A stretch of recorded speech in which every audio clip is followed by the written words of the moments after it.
This is CGTN, China Global Television Network.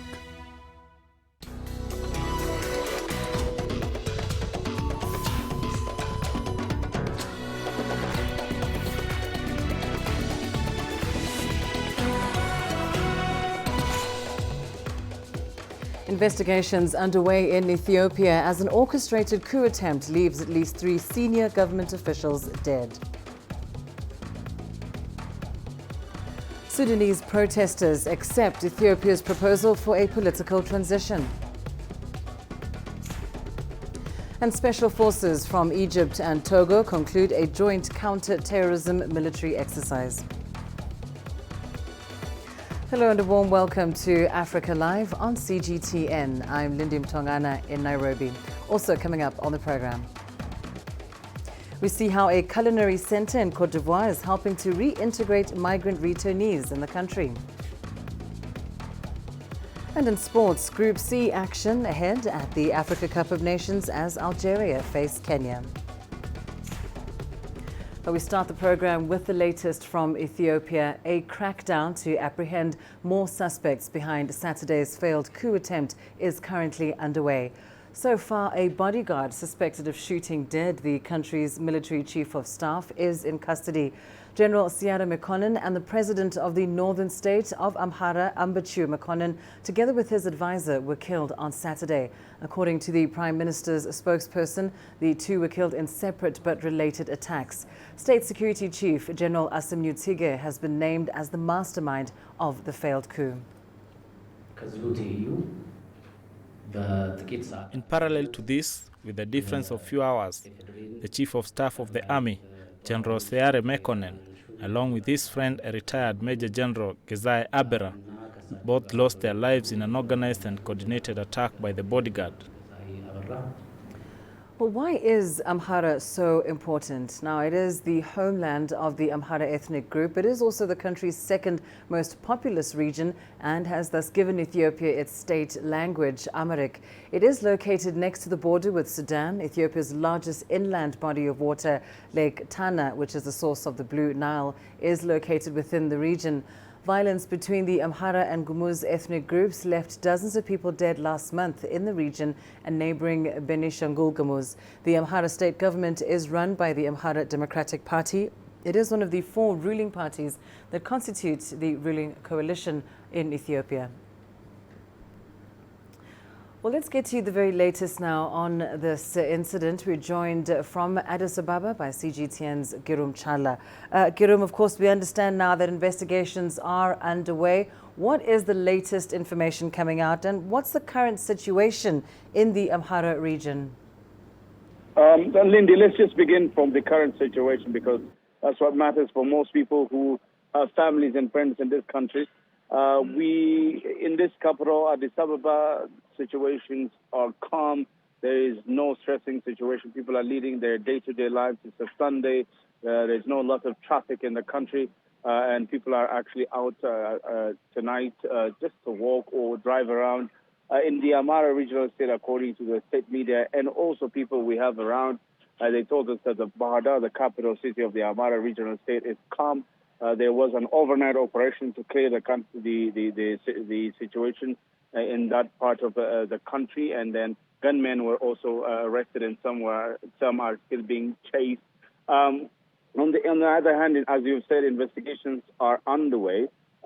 This person, the General Assam, the person behind this coup attempt, is actually going to be also in custody if they're going to be successful. And there are people who are related. This is a chain of attack, very organized, and they need to unfold, maybe if there are other plans at the same time.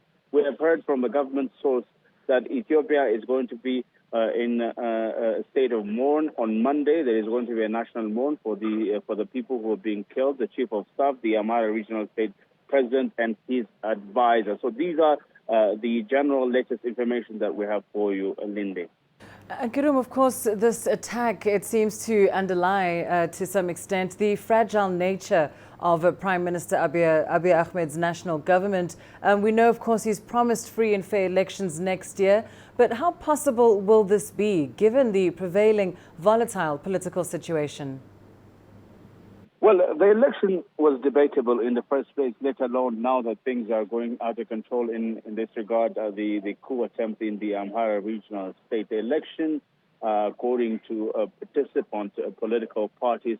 Some of them support that it should be extended, perhaps at least for a year. Some of them say it should be held according to the schedule and according to the constitutional order. But to be honest with you, and according to analysts that we've been talking to, the possibility of holding Ethiopian general elections perhaps next year is perhaps nearer to zero because of the situation in the country. Ethiopia has lots of assignments before it can deliver free and fair elections to the country. So now this is another pain in the neck because security is one of the most important factors to hold a general election, as you understand. And with this coup attempt and with the fragility of situations across the country, it's almost impossible for the country to hold elections. But you never know. It's up to the electoral board. It's up to the government. It's up to the stakeholders, including the parties themselves, to decide this. But we have to wait and see. But for now, this is the understanding that we have from all sides. So as for now, the priority is peace and stability. Thank you so much, Girum Chala, joining us there on the line from Addis Ababa. And as we heard from him, the country will observe a period of national mourning from Monday in honor of the senior government officials that were killed in that attempted coup. Now let's cross over to Mauritania, where vote counting is currently underway. Presidential candidates from the country's opposition parties are, however, calling for transparency in the electoral process. Mauritania went to the ballot on Saturday in elections that will see the first peaceful transfer of power since independence. CGTN's Jane Kyo has more.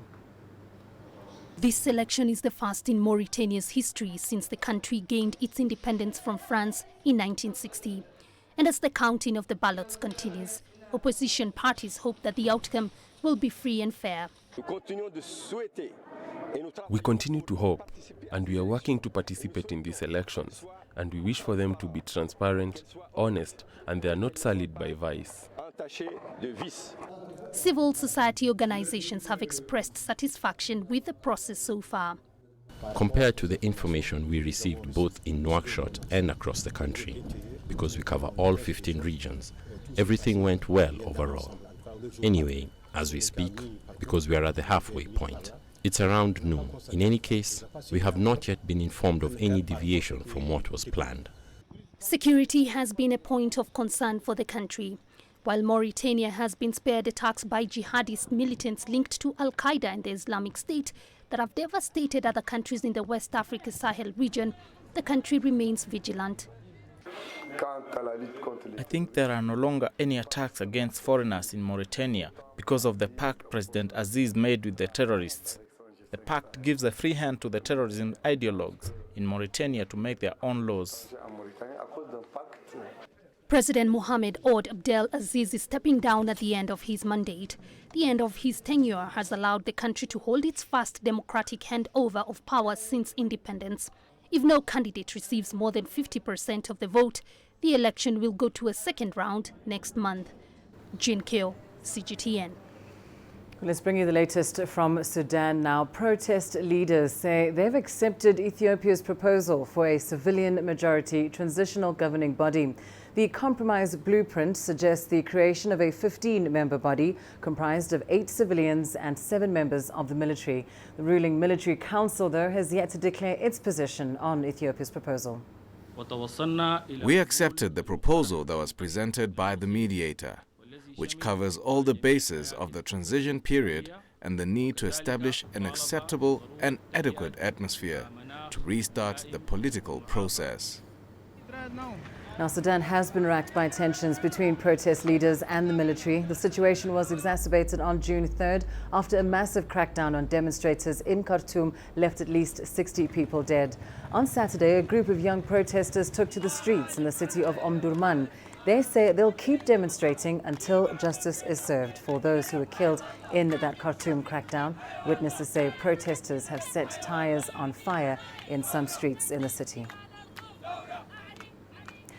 Now, Libyan forces allied with the UN-backed government say they are preparing an advance on an airport west of the capital. The airport in Tripoli has been one of the main scenes of fighting between the two sides since Eastern Libyan commander Khalifa Haftar launched an offensive on Tripoli in April. Haftar and his backers say they are trying to free the capital from militias who they blame for destabilizing Libya since the fall of Muammar Gaddafi in 2011. The United Nations says the campaign on Tripoli has left at least 653 people dead and has displaced more than 93,000. Since the early hours of the morning, we advanced from 3 different locations around the airport perimeter, and we are currently awaiting instructions from our noble leaders to advance and capture the whole airport. Well, time now for a short break. Here's what's still ahead on the program.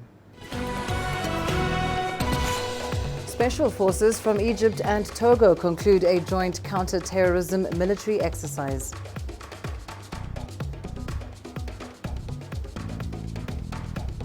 And an Ivorian cooking center helps migrant returnees develop their cooking skills into tasty success stories.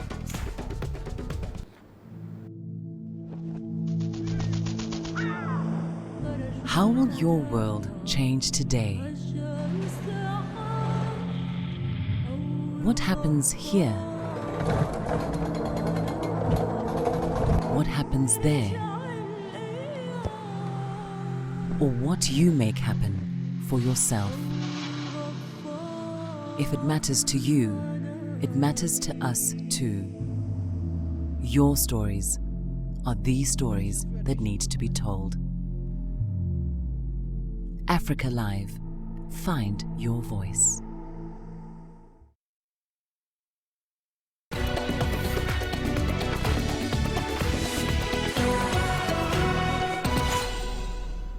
Egypt and Togo have concluded a joint military counter-terrorism drill. Special forces from both nations practiced engaging with terrorist cells in populous areas. It's part of Egypt's Sahel and Sahara initiative, which aims to enhance the capabilities of African countries from these regions in combating terrorism. Here's more on that from CGTN's Adel Al-Makhraoui. Sahel and Sahara are the African regions most threatened by terrorism. Egypt recognized that by enhancing the capabilities of national militaries in that part of the continent, it could significantly enhance counter-terrorism efforts. Togo is the 4th country to join Egypt in these drills. There are many similar circumstances through which African nations are going through. The Egyptian Armed Forces has gained experience in combating terrorism. It's taking a responsibility to pass on these experiences during its chairmanship to the African Union. Military Engineering Corps, Special and Air Forces have participated in these exercises. They've practiced how to engage with terrorist groups in populous residential areas. Task forces have also applied routines of engaging with civilians, comforting and securing them during ongoing clashes. By training African military personnel on counter-terrorism techniques, Egypt believes that it will reflect positively on the regional war on terror. Cairo is training them in all environments and in numerous possible scenarios. With that, it hopes Africa can rely more on itself to face that danger. The Sahel and Sahara military drills program began in December 2018. The Egyptian Defense Ministry says it will devote more time and resources to boost African military cooperation in the near future. All Sahel and Sahara military drills begin with theoretical classes to create common military terminology and awareness about different weapons used by the continent's armies. The program aims to boost harmony among multinational task forces that can engage rapidly against any terrorist threats. Adel Al-Makhraoui, CGTN, Cairo. Let's go to Malta now, where 37 rescued migrants have arrived in the capital, Valletta. They were rescued by the Maltese army on Sunday morning after one of the country's patrol boats spotted them drifting on a rubber dinghy. The migrants are from Sudan, Pakistan, Nepal and Syria. Malta has been pushing European member states to share the migrant burden after Italy closed its ports and cracked down on migrant rescue charities. Meanwhile, a Pan-African cooking center was recently created in the Ivorian capital of Abidjan. Its goal is to rediscover the recipes of the African continent while training young people in the catering industry. Let's take a look. It is the very first school of its kind in West Africa. With local ingredients, the students are learning how to make African cuisine with a hint of freshness and modernity. The students are all young people who once thought of immigrating to other countries. What we teach them is to have a perspective on things in order to enhance the local environment. Like the chef, there are several examples of people who have left the United States, France, England to settle here and who have managed to make profitable exploitations, make money and make a living from their business. So our idea is to show them that you do not need to travel or risk your life at sea to succeed, because you can earn a good living here. They cut, mix ingredients and create new flavors under the supervision of Chef Liok Dable. We train young people returning from Libya, Morocco and Mauritania. The idea is to take them in the restaurant and train them, to give them a high-quality training over 6 months with the same requirements during my years of training in France. The center offers 4 types of practical training, namely cooking, pastry making, bakery and service. My dream was to live in Europe, so I left Côte d'Ivoire for Libya. I crossed the desert and Niger, and it was very difficult. Unfortunately, I could not enter Europe, and thanks to the IOM, I returned to Côte d'Ivoire. Today, God allowed me to learn cooking from a great international chef. I would therefore like to continue in this field, so that tomorrow I can build my own business. Students must combine finesse and creativity because the meals they cook are directly served in the restaurant of the center. I've been here in Abidjan for 4 years and I think it's quite unique. We found the staff very professional and we encourage the restaurant to continue along this path. The Pan-African Cooking School was opened a little over a month ago and has, for this first wave, 10 students. In the long term, the promoters have the ambition to train 200 students per year or 100 per semester. Thuli Shabalala, CGTN. As the United States continues to exert pressure on China, the further escalation of Sino-US trade tension has also attracted the attention and analysis of African experts and scholars. Nigerian scholars say that Trump's so-called trade deficit theory is untenable. And in a recent article, Nigerian international relations expert Dr. Tayo Oke gave his analysis on why the United States frequently targets China. Chinese goods are now making their way into America, not by force, but by demand from American consumers, because they find similar products being made by China cheaper and equally as good. China has been bailing out American industries for the last decade. China has been holding almost now close to $2 trillion of American assets being owned by China. And that is being used to help the American manufacturing base come back from the global economic meltdown in 2008. Your sports news coming up next. Up ahead, Group C action at the Africa Cup of Nations as Algeria face Kenya.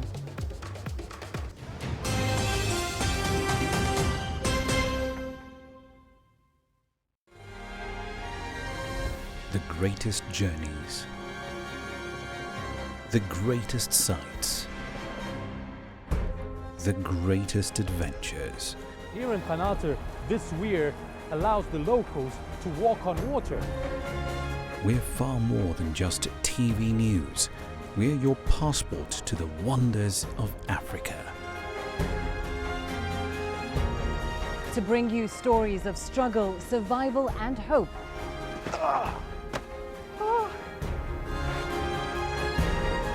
So let's explore.